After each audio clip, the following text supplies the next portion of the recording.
دو مقدمات میں عمران خان کو سزا سنا دی گئی ہے، کیسے دیکھتے ہیں آپ ان فیصلوں کو؟ وہ فیصلے بھی غلط ہیں اور ان کے فیصلے سے پہلے کارروائی بھی ساری غیر آئینی اور غیر قانونی ہوئی ہے. اس کارروائی کی بنیاد پر کوئی فیصلہ آئین اور قانون کے مطابق نہیں ہو سکتا.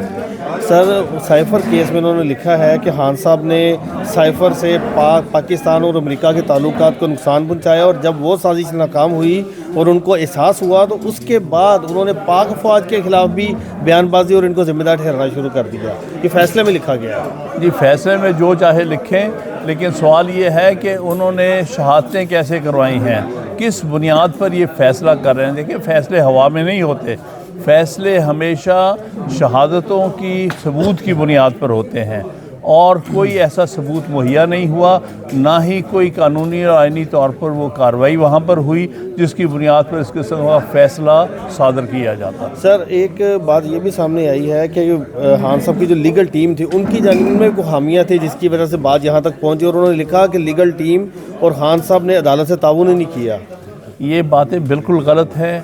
وہاں تک کہ ڈیفنس کاؤنسل موجود تھے جو خان صاحب نے ان کو نامینیٹ کیا تھا، ان کو الگ کمرے میں بند کر دیا گیا، عدالت کے اندر داخل نہیں ہونے دیا گیا. جو باتیں مجھے انہوں نے بتائی ہیں، اور یہ عدالت میں کہیں یہ کھلی پریس کانفرنسز کی ہیں اس کے اوپر ہم نے، کہ اس سے بڑا زیادتی اور ظلم کبھی نہیں ہوا کہ آپ ڈیفنس کاؤنسلز کو تو بند کر دیں اور اپنے مرضی کے ڈیفنس کاؤنسل اپوائنٹ کر کے اپنی مرضی کی اجرا کروا لیں.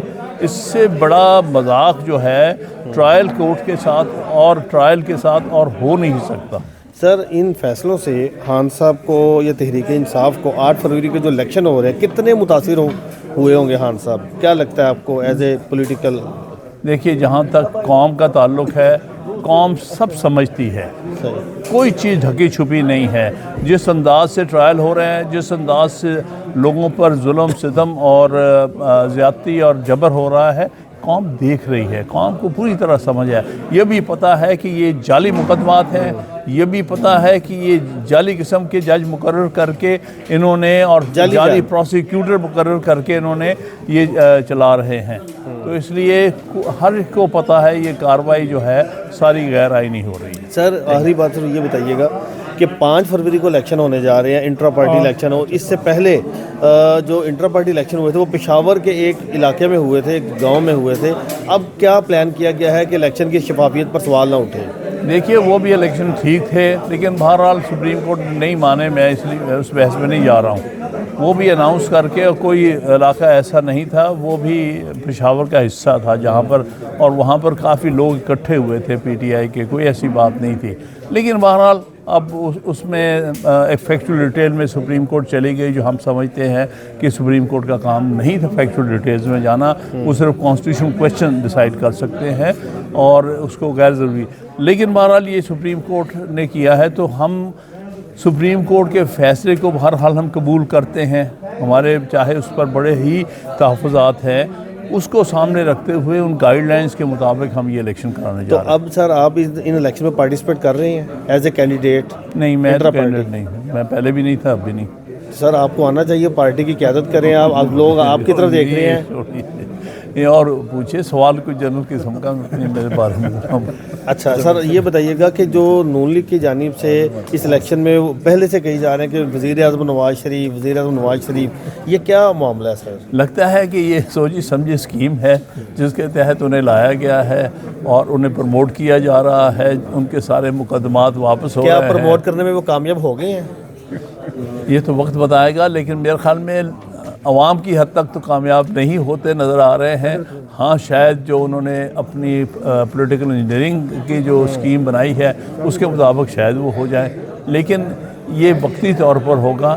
ان الیکشنز کو قوم قبول نہیں کرے گی. سب کے سامنے یہ ساری بات ہے کہ کتنی بڑی ناانصافیاں زیادتیاں ہو رہی ہیں، اور یہ جو اس الیکشن میں جو اپنے آپ کو نمائندہ کہیں گے ان کو صحیح معنی میں اپنے آپ کو نمائندے کہنے کا کوئی حق حاصل نہ ہو. سر ابھی آپ نے عدلیہ کی جانب سے ایک بات کی تھی کہ چیف جسٹس پاکستان قاضی فائز عیسیٰ صاحب کو از کو نوٹس لینا چاہیے، وہ کیا بات تھی؟ وہ ذرا یہ جو کچھ آپ کے سامنے ہو رہا ہے، جس انداز کے ٹرائلز ہو رہے ہیں، جس طرح سے وکلا کے ساتھ زیادتی ہو رہی ہے، ڈیفنس کاؤنسل باہر بٹھا کے اپنی مرضی کے ڈیفنس کاؤنسل بنائے جا رہے ہیں اور اپنی مرضی کی اجرا کروائی جا رہی ہے، اس سے بڑا آئین کے ساتھ کھلواڑ کیا ہو سکتا ہے؟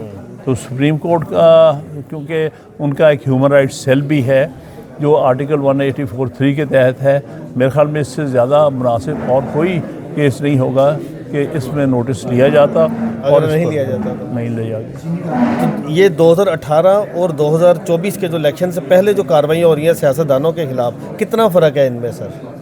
اس وقت تو انتہا ہو گئی ہے، اس کا تو کوئی مثال پاکستان کی تاریخ میں نہیں ملتی جو اس وقت ہو رہا ہے۔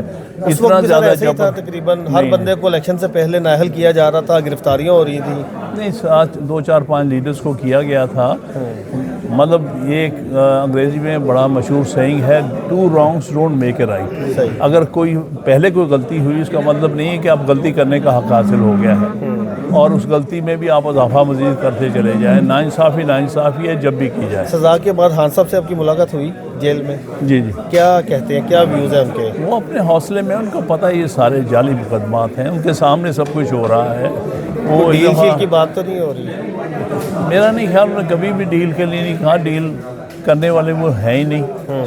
اور بشرا بی بی سر کیوں گئی بنی گالہ میں؟ ان کو جیل میں، اور یاسمین، ایک بار ذرا کائنڈلی، یاسمین راشد صاحبہ اور دیگر جو صنم جاوید، وہ یہاں پر کیمپ جیل میں ہیں، جن کو سزا ہوئی ان کو بنی گالہ بھیج دیا گیا، یا کیا ان کی اون ریکویسٹ پر وہ گئی ہیں بنی گالہ؟ نہیں، ہرگز نہیں۔ انہوں نے آج بیان بھی دیا ان کا، میں نے نہیں کہا تھا، میں تو انہوں نے جا کے اپنے آپ کو اڈیالہ جیل پیش کیا ہے گرفتاری کے لیے، وہاں گرفتار ہوئی ہیں، وہاں ان کو رکھا گیا۔